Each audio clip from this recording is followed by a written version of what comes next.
Hello guys, যারা ফেসবুকের মতো আমরা ইউটিউবে ভিডিও ক্রিয়েট করি কিংবা ইউটিউব চ্যানেল ক্রিয়েট করে আছি, তাদের ক্ষেত্রে কিন্তু আমাদের এরকম ইউটিউবে স্টোরি একটা অ্যাপস আছে, যে অ্যাপসটি আমরা কিন্তু অবশ্যই ইনস্টল করে রাখছি।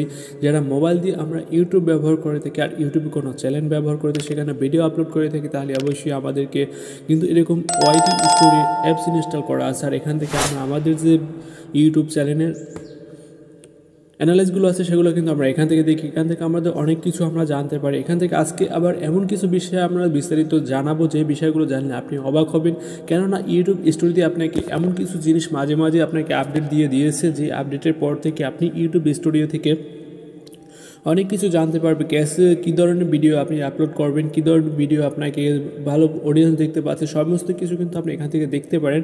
আজকে আমি ইউটিউবে এত সুন্দর একটা আপডেট সম্পর্কে, এত সুন্দর একটা সেটিং সম্পর্কে বলবো, যেটা জানার পর আপনি অবশ্যই অবাক হবেন যে এরকম ইউটিউব আপনাকে এতটা সহজ করে দিয়েছে, তারপরে কেন আমি এই কাজটি ব্যবহার করতেছি না, এই টিপসটি আমি জানতাম না, এই টিপসটিকে আমি ব্যবহার করিনি। চলুন আমরা সেটা দেখে আসি। এই জন্য প্রথমে তো আমাদের ইউটিউব স্টুডিও ওপেন করতে হবে। তার আগে আপনাদেরকে বলবো যে আমি আপনাদের জন্য অনেক কষ্ট করে ভিডিও বানাই, তার জন্য আমার অবশ্যই একটা সাবস্ক্রাইব তো ভাই একটা লাইক বানতে হয়, তাই না? একটা সাবস্ক্রাইব বা একটা লাইক করে দিবেন। আর চলুন আমরা এবার দেখে আসি। প্রথমে তো আমরা ইউটিউব স্টুডিও ওপেন করব। ওপেন করার পর আমরা অ্যানালাইসে আসবো। মাঝে যে আমরা নিচের দিকে অপশন দেখতে পারবো অ্যানালাইসে আসবো। অ্যানালাইসে আসার পর আমাদের যে কাজটি করতে হবে, আমরা এদিকে যদি নিচের দিকে একটু ডান পাশে স্ক্রল করি মাঝ দিয়ে, তাহলে এখানে দেখতে পারবো, এখানে লেখা আছে top tips for you thumbnail. আপনার যে ইউটিউবের থাম্বনেল আছে, সেই থাম্বনেলে যে একটা টিপস আছে সেটি কিন্তু আমাদের এখান থেকে দিয়ে দেয়। আমরা এখন এই যে থাম্বনেলটা বানাবো, থাম্বনেলের যে সেটিংটা আছে বা টপ টিপস আছে, সেই টিপসটা আমরা এখান থেকে ইউটিউব আমাদের দিয়ে দিচ্ছে। যদি আমরা ওখানে টাচ করি, তাহলে কিন্তু আমাদের এরকম একটা অপশন নিয়ে আসবে। এখানে কয়েকটি আমাদের থাম্বনেল কিন্তু শো করে। এখানে লেখা আছে থাম্বনেলস হেল্প ভিউয়ার্স চুজ ইউর, মানে আপনার যে ভিউয়ার্সগুলো আছে তারা কীভাবে থাম্বনেল চুজ করবে, সেটা আপনাকে এখানে ইউটিউব থেকে বলে দেওয়া হচ্ছে। আপনি এখান থেকে ইউটিউব থেকে বলা হচ্ছে, নিচে লেখা আছে লেটস সি ইউর থাম্বনেলস আর ডুইং, কীভাবে আপনি থাম্বনেল ব্যবহার করবেন, ইউজ করবেন, সেটা কিন্তু এখানে দেখানোর জন্য আঙ্গুল দিয়ে দেখানো হয়েছে। আমরা সেভাবে সেদিকে যাব। নেক্সট পেজে আসার পর এখানে দেখতে পাচ্ছি লেখা আছে উপরে যেটা option there's thumbnail are you working well. এখানে তিনটা থাম্বনেল দেওয়া আছে এবং এখানে বলা হচ্ছে যে উপরে there's thumbnail are working well, মানে এইখানে এই যে তিনটি থাম্বনেল আছে দেখতে পাচ্ছি, এই থাম্বনেল তিনটি কিন্তু আমার এখানে খুব সুন্দরভাবে কাজ করতেছে। এবং এই থাম্বনেল তিনটা আমার যে অডিয়েন্স আছে তারা কিন্তু খুবই পছন্দ করে এবং এটাকে ক্লিক করে, এবং থাম্বনেলগুলো তাদেরকে ভালো লাগে তাদের কাছে, এই জন্য এই থাম্বনেলগুলো কিন্তু তারা ইউজ করে এবং ব্যবহার করে, এখানে ক্লিক করে তারপর ভিডিও দেখে। আর যদি কন্টেন্ট ভিডিও ভালো হয় তাহলে কিন্তু তারা লং টাইম ভিডিও দেখবে। তারপর আমরা নেক্সটে যাব। নেক্সটে আসার পর এখানে লেখা আছে নিউ থাম্বনেলস কুড গেট দেয়ার সুস মোর। এখানে নিচের দিকে যদি আরেকটু লক্ষ্য করি, তাহলে লেখা আছে there's video has potential there's keep viewers watching but are not choose as much. এখানে বলা হয়েছে যে আপনার এই ইউটিউবটা দেখতে পাচ্ছেন, আমার যে থাম্বনেলটা দেখতে পাচ্ছেন, এখানে টিকটকে নতুন আপডেট একটা ভিডিও আমি আপলোড করছি। এই ভিডিওটা এখানে ইউটিউব আমাকে বলছে যে এখানে এই যে আমি যে এটা ব্যবহার করছি থাম্বনেলটা, এই থাম্বনেলটা আমাকে চেঞ্জ করতে বলছে। কারণ এই থাম্বনেলের যে এখানে ভিডিওটি আছে সেটা কিন্তু মানুষ লং টাইম দেখতেছে, মানে অনেক সময় নিয়ে দেখতেছে। এখানে আমার কন্টেন্টটা কিন্তু ভালো আছে, সেক্ষেত্রে আমার যে থাম্বনেল আছে সে থাম্বনেল থেকে কেউ ওখানে থাম্বনেলে ক্লিক করতেছে না, কারণ থাম্বনেল তার পছন্দ হচ্ছে না বা ভালো লাগছে না অডিয়েন্সের কাছে। এর জন্য ইউটিউব আমাকে বলছে থাম্বনেলটা আমাকে চেঞ্জ করতে। এখান থেকে আমি দেখতে পাচ্ছি যে আমার এই 24 দিনের মধ্যে, যে 24 দিন 28 দিনের মধ্যে, আমার 1 মাসের ভিতরে যে থাম্বনেলটা আমি আপলোড করছি, সেই থাম্বনেল এখানে কিন্তু আমাকে ক্লিক করছে না, আমার অডিয়েন্স দেখতেছে না। আমি এখান থেকে থাম্বনেলটা চেঞ্জ করে নিতে পারি।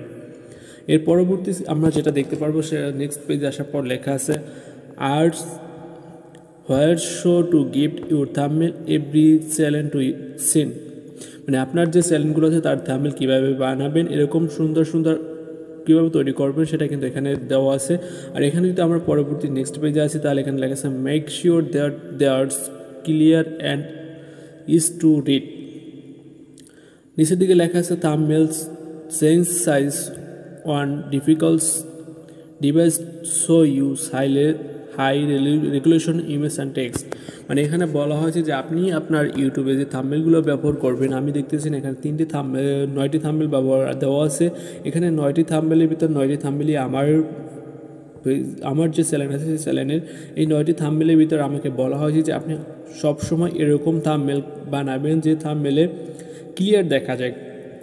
একদম ক্লিয়ার দেখা যায় এবং সম্পূর্ণভাবে যে আপনি টেক্সটটা ব্যবহার করবেন, ইমেজটা ব্যবহার করবেন, সেটা সম্পূর্ণ ক্লিয়ারলি দেখা দরকার আছে যে আপনি সম্পূর্ণ ক্লিয়ার থাকলে সেক্ষেত্রে অডিয়েন্স পড়তে ভালো সুবিধা হবে এবং এখানে দেখে সুন্দর লাগবে, তাই সেটা ক্লিক করবে। তারপর যদি আমরা নেক্সট পেজে আসি তাহলে এখানে লেখা আছে stand out next to others thumbnails, নিচে লেখা আছে your thumbnail should preview your videos and speak. আর এখানে যেটা দেখতে পাচ্ছি আমরা, এখানে আমার যে থাম্বনেলগুলো আছে সেগুলো কিন্তু এখানে শো করতেছে। এখানে তারা বলছে যে আমার যে থাম্বনেলগুলো আছে এই থাম্বনেলের ভিতরে সবসময় যে সাইডে আমাদের যে আমরা ইমেজ ব্যবহার করি এদিক ওদিক হাত নাড়াচাড়া করে বা আমরা একটা দিকে ইশারা দিয়ে যে আমরা হাত দেখিয়ে তারপর আমরা আমাদের যে বডি আছে সেটা অন্য দিকে ঘুরিয়ে আমরা যে ছবি ব্যবহার করি, তারপর যে ইউটিউবে থাম্বনেলগুলো ব্যবহার করি, সবসময় আমাদেরকে কিন্তু এরকম ইমেজ ব্যবহার করে আমাদের নিজের যে ইমেজটা আছে সেটা ব্যবহার করে থাম্বনেলসটা বানাতে, বা আমাদেরকে বলা আছে কিন্তু এই থাম্বনেলসে ওরকমভাবে থাম্বনেলস আমাদের তৈরি করতে পারে। তারপর আমরা নেক্সট আসার পর লেখা আছে অলওয়েজ রিমেম্বার টু, মানে আপনাকে এই 3টি জিনিস সবসময় মনে রাখবে। ইউটিউব আপনাকে এই 3টি জিনিস দেওয়া হয়েছে, এই 3টি জিনিস আপনাকে সবসময় মনে রাখতে বলেছে। আমরা এখানে পড়ে দেখি সেটা কি। এই জন্য প্রথমে আমরা দেখব উপরে প্রথমটা লেখা আছে find your style, familiars colours phase and font sell views return to your channel. আপনার যে চ্যানেলটি ব্যবহার করেছেন সেখানে যে থাম্বনেলগুলো ব্যবহার করেন সেখানে কিন্তু আপনার কালারটি সুন্দর হতে হবে, ফেস সুন্দর হতে হবে এবং আপনি যে ফন্টটি ব্যবহার করবেন সেই ফন্টটি কিন্তু সুন্দর হতে হবে। এই জন্য ফন্টটি অন্য যে ফন্টটি ব্যবহার করবেন সেই ফন্টটি যে সুন্দর হতে হবে। এই 3টি এটা বলা হয়েছে যে ফাইন্ড ইউর স্টাইল, আপনার স্টাইলটি এখানে বলা হয়েছে। আমরা যদি দ্বিতীয়টা দেখি সেখানে লেখা আছে কিপ ইট সিম্পল, এখানে লেখা আছে সিম্পল। এখানে বলা হয়েছে যে আপনি যে এটা ব্যবহার করবেন সেটা যেন ক্লিকবেট হওয়ার চাই এবং সুন্দরভাবে স্টাইলের হতে হবে। আর নিচের যেটা অপশন আমরা দেখতে পাচ্ছি এখানে আমাদের বলা হয়েছে টার্গেট ইউর অডিয়েন্স, মানে আপনাকে যে অডিয়েন্স আছে সেই অডিয়েন্স চাই না আপনার ওই থাম্বনেল দিকে সে ক্লিক করে এরকম কি থাম্বনেল দিকে তারা ক্লিক করবে সেইটা আপনার উপরে, আপনি ওটাকে দেখে এবং ওখান থেকে আপনাকে সেই রকম ধরনের থাম্বনেল ব্যবহার করতে হবে, এটা বলা হয়েছে। তারপর যদি আমরা নেক্সট আসি এখানে লেখা আছে want more was two boost your thumbnail, মানে আপনার যে থাম্বনেলটি আছে সেটা আপনি কীভাবে বুস্ট করবেন, কীভাবে তৈরি করবেন তার জন্য একটা ভিডিও দেওয়া আছে। আপনি চাইলে এই ভিডিওটা দেখে আসতে পারেন এবং এই ভিডিও দেখে তারপর আপনি ওরকম ধরনের থাম্বনেল বানাতে পারবেন। আমরা যদি এখানে ক্লিক করি তাহলে কিন্তু আমাদের একটা ভিডিওতে নিয়ে আসবে। দেখতে পাচ্ছেন এখানে এই ভিডিওটি, এখানে যে ভিডিওটি দেখতে পাচ্ছেন এটা কীভাবে আপনি থাম্বনেল তৈরি করবেন সেটা এখানে বলা আছে। এখানে 6.41 মিলিয়ন ভিউজ সাবস্ক্রাইবার্স এখান থেকে আপনি এটা শিখে নিতে পারেন। আর আমার চ্যানেল থেকে যারা নতুন ভিডিও দেখতেছেন তারা চ্যানেল সাবস্ক্রাইব করে বেল আইকন অন করে দেবেন। সবাইকে ধন্যবাদ আমার সাথে এতক্ষণ থাকার জন্য। আল্লাহ হাফিজ।